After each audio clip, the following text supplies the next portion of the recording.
This conversation is being recorded and it will be sent later to our paid subscribers. I'm Lauren Rhodes. I'm the founder and editor-in-chief of Rooted Magazine, and welcome to another edition of our Bottom Reader Book Club. This is an extension of our mission to explore place and home. So, Shira, I'm going to kick it over to you, my fearless co-facilitator tonight. Hi, everybody. My name is Shira Muroff. I am the community editor here at Rooted, and I'm a local history educator, public programmer, Mississippi transplant based in Jackson. And so let us know in the chat where you guys are coming in from. Yeah, it's always fun to know where people are tuning in from.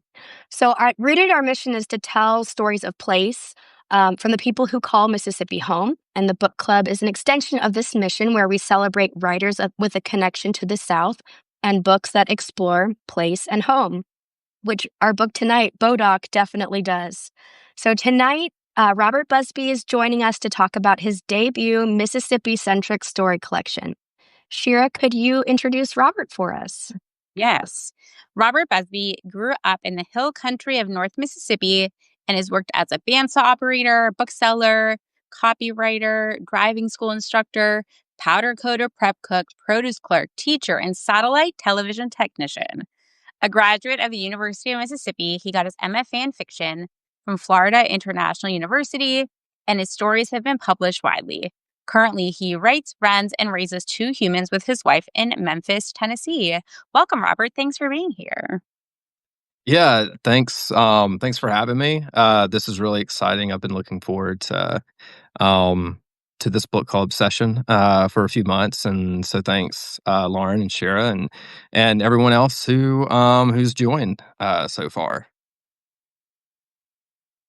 Yeah, we did your Rooted interview in May, I believe, right before your book came out. So it's really fun to have you on the book club. And as Shira was reading your introduction, I was like, oh, satellite television technician Fryson the Bison.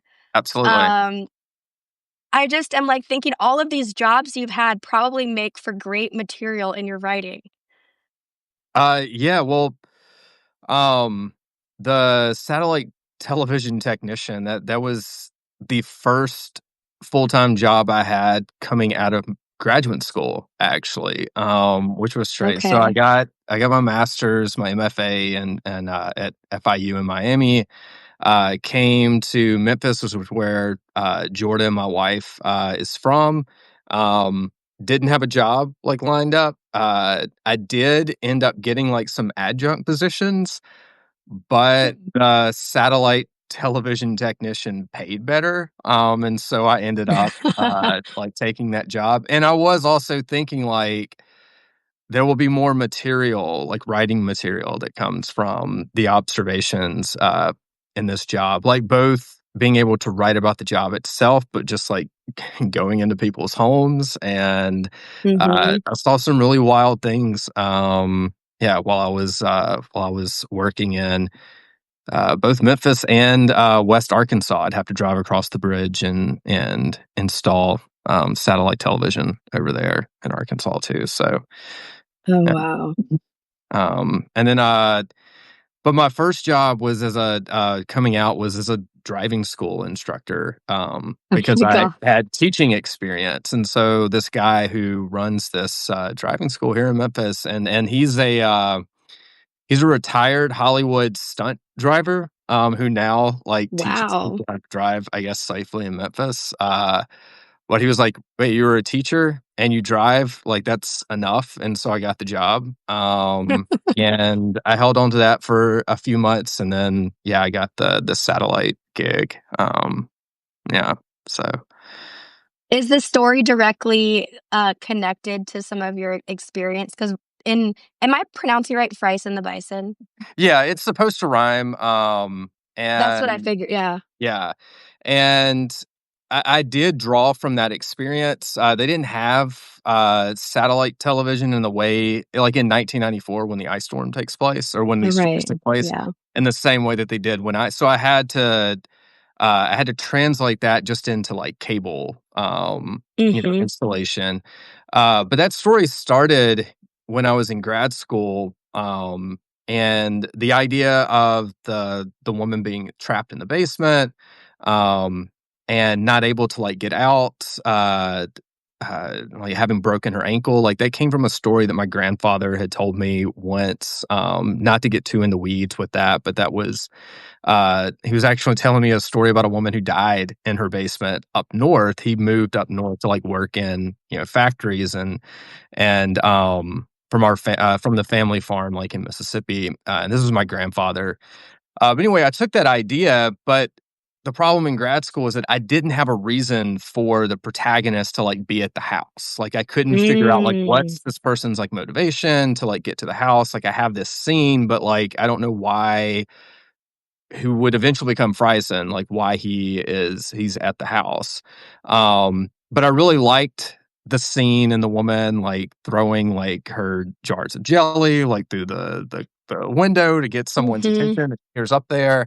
And so I didn't wanna, like, let it go, but it didn't make it into my thesis because I didn't have an answer for that yet. But then when I, Hmm. had this job and I started thinking like, "All right, well, ice storm, coming out of an ice storm, the priorities, like probably power, telephones, restoring those first, and then getting around to cable. Like that's, I mean, some people might prioritize that, over True. having, yeah, right. But I was like, well, that would put him there, like that, like having that job would put him there, and then some of the other stuff just like sort of grew organically from that, like the way that he, will, he's yeah, he's put himself, like, made some stupid choices, like, as a youth, as we all do, like, sometimes, and then he's having to, like, sort of pay for those as this sort of, like, isolated self-isolated maybe, misfit out in the county, and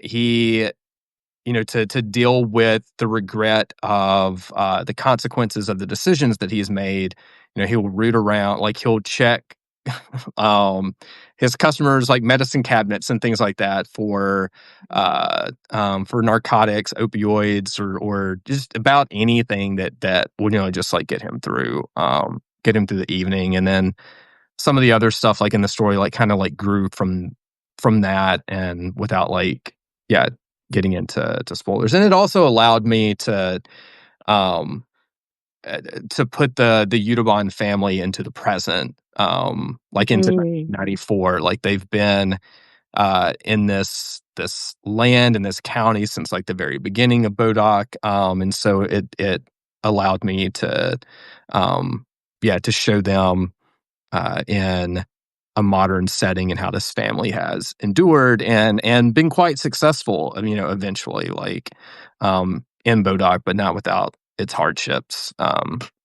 So Yeah, now that you bring up the Audubon family, we see them and we see, folks like the Clay and the Gardners mentioned that, together it's like the Clay Gardner County. Like, do the name for either the counties or these families like come from anywhere in particular?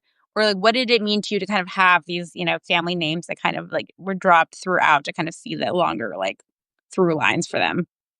um, so some of the names, like, not about those 2 families specifically, but, like, a habit that I have of, like, coming up with names for characters, and I think I learned this from, maybe John Dufresne, who was a mentor of mine down in Miami. But I have a phone book, from Pontotoc, and I will use that. And not like Oh. not anyone's, like, full name, but, like, if I'm, like, trying to find a name, like a last name, and then pair it with a first name, like, I'll just open up an analog phone book and use that. But with the Clay Gardeners and the Audubon specifically, the name Audubon, that just, like, came to me, I mean, almost like, an epiphany of some sort. I've never heard it before, and I've tried to find, like, references or any sort of records of that last name and have not, like, been able to, um, and so I felt like it yeah, I liked the name, it stuck with me. With Clay Gardner, that one was a little bit more utilitarian, I think. Like, one, it sounded to me like the name of a county in Mississippi, It like totally Clay Gardner does. County. I was Yeah. like, "Is that a county?" Yeah, and then I just thought, like